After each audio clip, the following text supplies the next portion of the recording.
Let's get to some dramatic new video that's come out of Kuwait. Fire and thick smoke seen rising early this morning close to the Ali Al Salem air base just outside Kuwait City. Footage verified by Reuters shows a large blast followed by heavy smoke in the area. The base is one of the U.S. military's main hubs for delivering combat support in the region. This comes amid ongoing waves of Iranian drone and missile attacks throughout the Gulf states. Megan Williams is in one of them in Dubai. And Megan, let's start with what we know about these most recent retaliatory strikes. Well, David, the U.S. Embassy in Kuwait has been cleared out. The attack there, as we know, is in line with other attacks that Iran is carrying out all throughout the Gulf states. It's hitting or trying to hit American embassies, consulates, including one here in Dubai, as well as American bases. Even strategic sites, obviously energy sites, have been hit.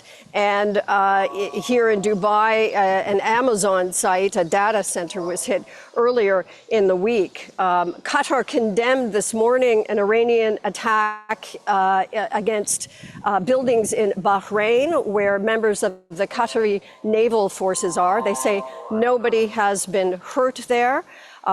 Explosions have been ongoing here in the UAE, Abu Dhabi. Last night, there were explosions as missiles were intercepted there. Earlier in the day, yesterday in Abu Dhabi, a missile got through in a warehouse area. Several people were injured there. The Defense Ministry here is issuing alerts. Last night we got one. This morning we got one saying to stay safe, to get to a secure building, stay away from windows. The UAE has really received the bulk of Iranian missiles and drones. It's intercepted almost 200 ballistic missiles since the start of the war and more than 1,000 drones. Some of them have gotten through, about 70 or so. The World Health Organization has a huge global emergency logistics hub here. Yesterday it shut it down, though today it announced that it was going to be reopening. So, you know, there's just a sense that as these assaults continue, people feel, you know, on edge about them, but then they also feel mostly protected as the UAE defense systems take out these missiles and these drones.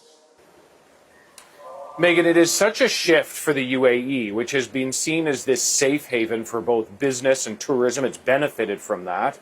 And there's a lot of jobs. What are people saying about the reliance of the Emirates on tourism? Well, absolutely, David. I mean, this is a low-tax finance hub. It's a tourist hub.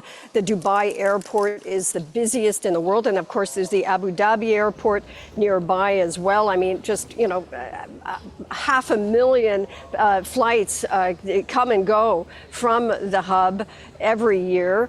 But tourism is at a standstill now. I spoke with a number of people who work in businesses like, you know, a taxi driver this morning told me he's had 3 lifts a day on average since the beginning of the war, since Saturday, whereas usually he has about 12 or 13. He says he's making a third of what he normally makes.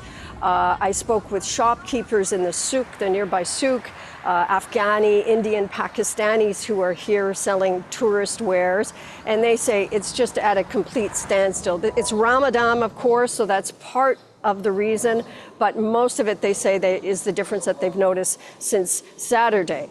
And at the wealthy spectrum as well, people are very unhappy. A leading Emirati businessman, a billionaire, Khalaf al-Habtour, hit out on X against the United States and Trump. He wrote, "Who gave them the authority to drag our region into the war with Iran?" And he asked, did they calculate the collateral damage before pulling the trigger?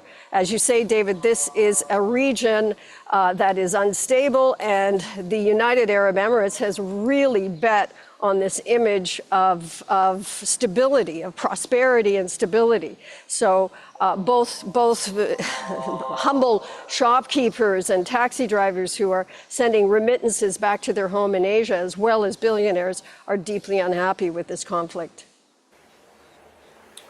All right, Megan, as the call to prayer sounds in the background, thank you very much.